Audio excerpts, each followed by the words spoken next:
Hello, hello.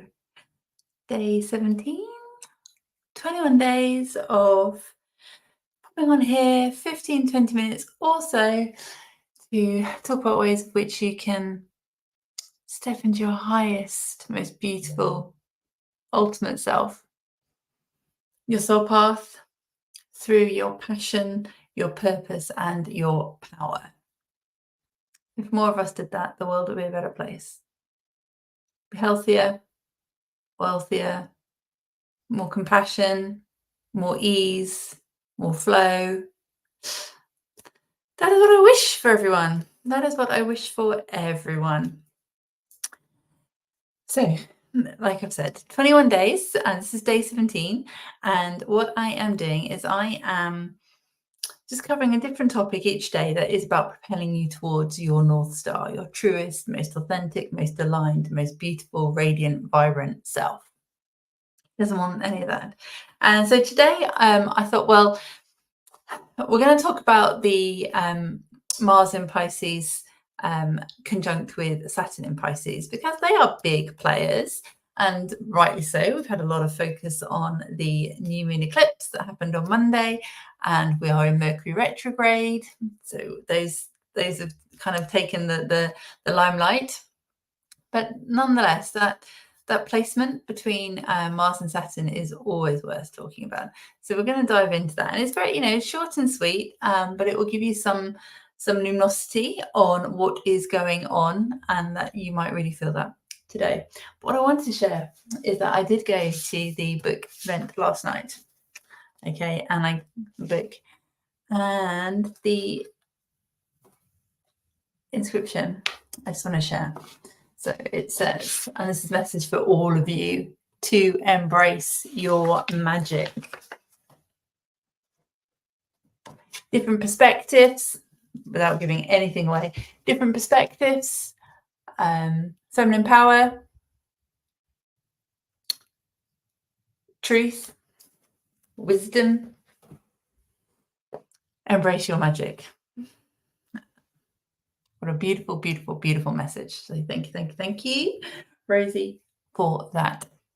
Okay, so, and I guess I should say part of that embracing your magic, we had the Celestial Circle yesterday, which is my group of beautiful women that are doing amazing things, and talking about where their magic is, and we talked about the part of the Monday's conversation, but I think that there was so much talk about the eclipse that different things have got kind of lost in translation, or just are worth revisiting. So I absolutely would want to share with you the Chiron piece about the healing, the wounded healer, and that very much is about recognizing what from your past, especially around things about vulnerability, being judged, being excluded or isolated. What about that is stopping you in your tracks along your path to your highest expression of you? And so there's different layers to that. There's recognizing that there is something. Number one, amazing. Then number two, it's recognizing and I guess acknowledging it, that it is part of your journey. You can't be who you are today without A, it happening, and B, that you can't eradicate it, that it's always going to be there. But what is it? Overcoming that is going to be your magic towards where you're going. And by virtue of you having that there is part of your magic. And we talked just, it kind of speaks to the Japanese art of when they fix pottery, broken pottery with gold. It's, think of it like that. But it's so powerful to recognize that not only something happened, but that it in of itself is stopping you from moving forward. And part of the stopping you forward is the not recognizing it in the first place. Recognize it is helpful, absolutely. And then appreciating how that is part of your magic, how you weave that into you, how that is glorious, beautiful you. That's part of your fingerprint. So recognizing that and then working with it as against it or trying to hide it away, which hiding things away always takes energy. Being untrue to you takes energy every time, and absolutely without judgment, so many people have to do that every day of their lives. But if you have the opportunity and the privilege not to do that, if you are working towards self-actualization, how you can live through your passion, purpose, and power for your good and the greater good of everyone. The universe wants you to be you in all your glory. So how is it that recognizing that, working with it, weaving in, recognizing and appreciating that it is part of you, it is the makeup that is you, is going to propel you forward. I just want to say that, and so that's part of embracing your magic. I just wanted to. I had I guess inspiration to go back over the Wounded Healer piece today, and I wanted to share embracing your magic because I think that's a wonderful message that we could all hear every day, frankly. Yes, that's what I want to share. So let's just for a few minutes. So we've got Mars in Pisces, which is always interesting. And because you've got that kind of like fiery god of war in a very spiritual, reflective, emotional, watery, sort of fire and water coming together. There's a potential tension, but it isn't. You don't have to see it as a tension. I think it's the complementary, the difference, and how that calls into. Yeah, it is a bit of it's another way of looking at the shadow work. You can't have shadow without light, and vice versa. So it's there is a coming together that is actually worth honouring and reflecting and thinking on. So whatever it is that you've got going on there, but the fact that it's Mars in Pisces is conjunct Saturn in Pisces. So Saturn and Mars. Saturn is got a karma.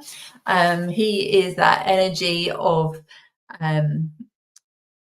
time, and that there is there is a diligence in terms of a discipline. There is always a call to you becoming your best self, but it might be uncomfortable. And he doesn't mind how many times you have to go back over this ground until you get it. That's Father Time Saturn kind of energy. So it's kind of a no messing. There is some dark side to some of this. It's sort of the more shadowy side. It is paternalistic, patriarchy kind of territory, but I take it from from someone whose sun sign is ruled by Saturn. It's about like getting stuff done, and it's not being afraid of that path less traveled and doing the work when it's required. It's that. So there's the discernment. There's some focus, and there's no hiding. No hiding, because everything's karma. It will come back. It's all part of what you need. It's part of what he makes. But the fact that it's in Pisces as well is just is asking something of you that is to go deeper. It is asking, and then and map that in with fiery Mars. It's kind of this. You need to hold the line. Mars very warlike, battling. If I hold the line and really look, see, examine, feel what it is that you need to. There's kind of like the watery depths, and still waters run deep. Still and dark. It's still in the phase of new moon. It is dark. So really bring that in, and just taking that moment. Going slower will get you there faster, because so at the end of the day, he's there for your best good, your highest good. That he's there for that. Mars wants to get there like now, and with a bit of a fight, he wants to have a fight about it. But then we're held, just held in the space with that Piscean energy, which is about, I said, that higher connection, deeper connection, emotional, waters of life. So there is some juice there. There is some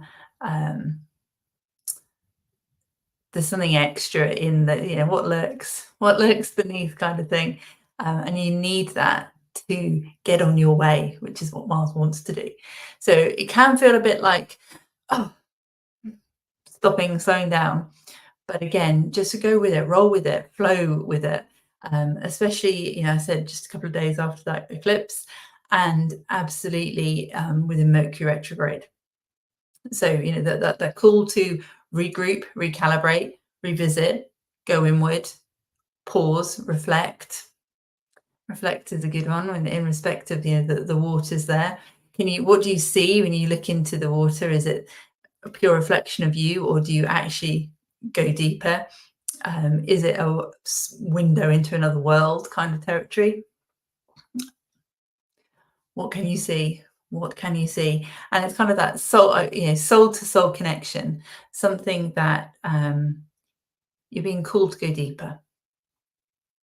So whether that is a relationship, whether it's the way that you're reflecting, whether it's the way that you are considering and contemplating something, whether it's an action you're taking. So if you're doing something, question if it is too superficial. And I say all of this in light of you working with your passion, your purpose, and your power. So whatever it is that you're doing right now, to get there faster, with more efficacy, with more agency,